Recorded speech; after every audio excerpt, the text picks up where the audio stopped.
What's up guys? How's it going? So as you guys probably expected, I do have a guide for you today, but we're not going to cover avians. We're going to cover the one, the only, artifact enchantments. Now you might be wondering, okay, which artifacts do I focus on depending on my class? I'm going to tell you all three classes, so I'm going to tell you basically what you got to have for archers, mages, and warriors. So to start, you might notice that I have Furious Gale, 4-piece set, 10% combo. Okay, as a kind of given, okay, you're going to acquire enchantments. You're wondering, how do I acquire these? Every single day, you go to the Flame Temple. You're going to acquire a set of these. Obviously, you're going to need to go through and rank as much as you can to get these. All right, but then what you're gonna do as you acquire these, all right, is you're gonna get higher and higher tier enchantments until eventually you get pink tier enchantments. Now, I'm of the opinion that you honestly should start with a set of red until you can get to pink, and eventually transition over to complete pink sets. You can go to type and it'll tell you exactly what type of sets there are. You can have up to 4 and then 2 of your choice.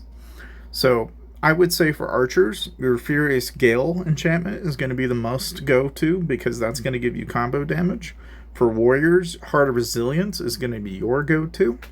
And for mages, contrary to what I would like to say here, I will say Elemental Wrath is going to be your focus.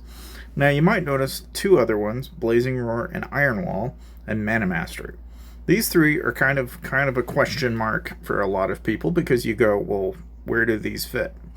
Blazing Roar is going to be more towards your Sacred Hunter builds, where maybe crit damage is a little bit more your focus. Mana Mastery is going to be helpful for those of you that are playing Prophet and or you're trying to focus on increasing your basic attack for some reason, like maybe you're just popping away at maybe getting more bonuses.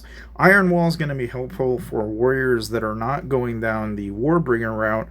You're going to be focusing more on the Martial Sage route, and that is to say you're wanting crit resistance, and so a lot of players that are using Draconic Resonance, for example, are probably going to go in favor of Iron Wall.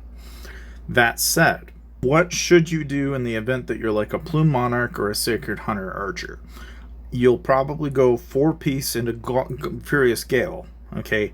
And then you'll probably 2-piece into Blazing Roar. You can go in Mana Mastery if you'd like. There's not really necessarily a bad answer there because the Mana Mastery, in my opinion, is a basic attack increase, which makes your individual attacks do a lot of DPS for your average hit, which, frankly, when you're having to choose between increasing your crit versus increasing your basic, I think is going to be dependent on how high your crit rate is. If you don't have a very high crit rate, having Mana Mastery to start and then transitioning over to Blazing Roar is probably ideal. Okay, now let's suppose you're a warrior. You're probably going to go a 4-piece into Heart of Resilience, and then you're going to probably 2-piece it into either Mana Mastery or Iron Wall for much the same reason. Now, I won't say like anything, if you've got a high enough crit rate, you can also go Blazing Roar.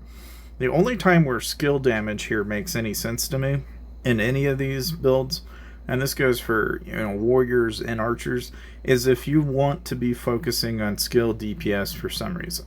But even then, very rarely do you find yourself ever doing that, and typically Mana Mastery and Iron Wall are going to make more sense for warrior type players. Your Warbringers are probably going to focus more heavy on the counter damage from the Heart Resilience, and then they're probably going to go for either Mana Mastery or Iron Wall, depending on where they are in their spec, because ultimately they're trying to focus on increasing the amount of damage they do and live as long as they can.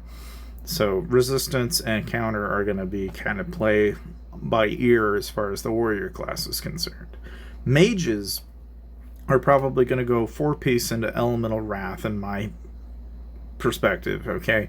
And they'll probably 2-piece into Mana Mastery because their individual attacks need to be able to do a lot of basic damage, And then they need skill damage to be able to really rack out a ton of damage in single fire hits.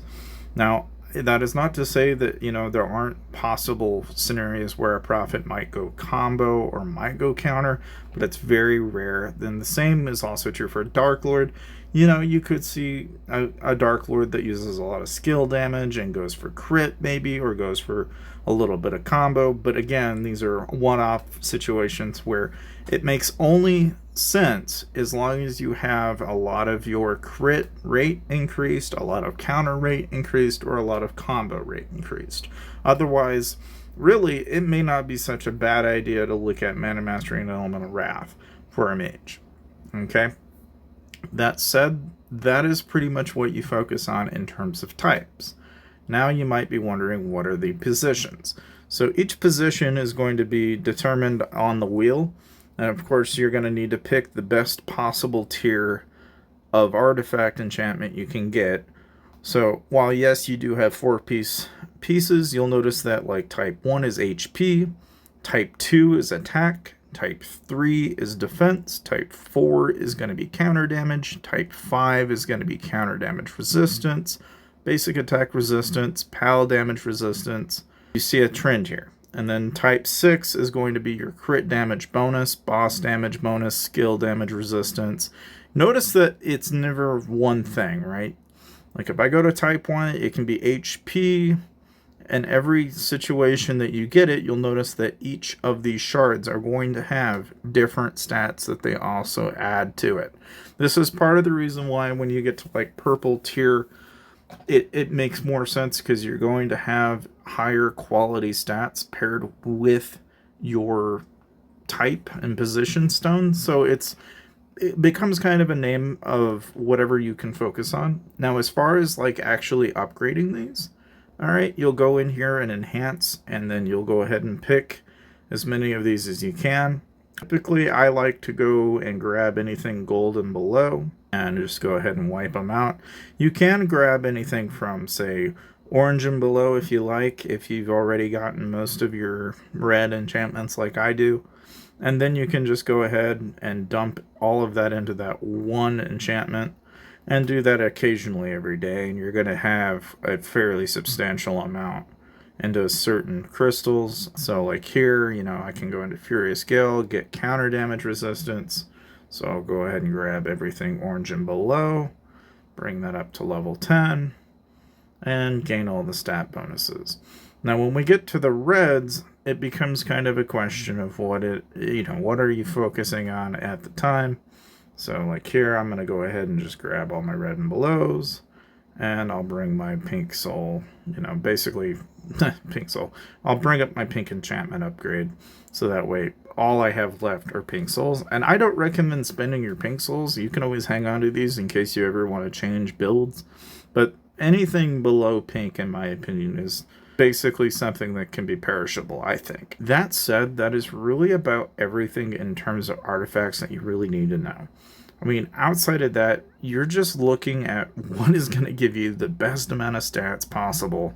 And you're really looking out for these purple tier bonuses in here, because these are going to be the ones that, with along your pink soul, are going to be, gosh, I keep saying soul, but these are really ultimately what stand out as going to be, the most beneficial. I mean, obviously you have purple, blue, green, orange, then you have pink, and that's just, the rarity tier of those enchantments.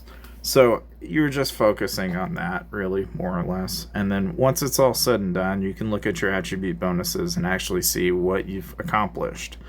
Again, I would say, most people are going to stress on those focuses as they look at their enchantments, but that is ultimately everything you need to know in terms of this.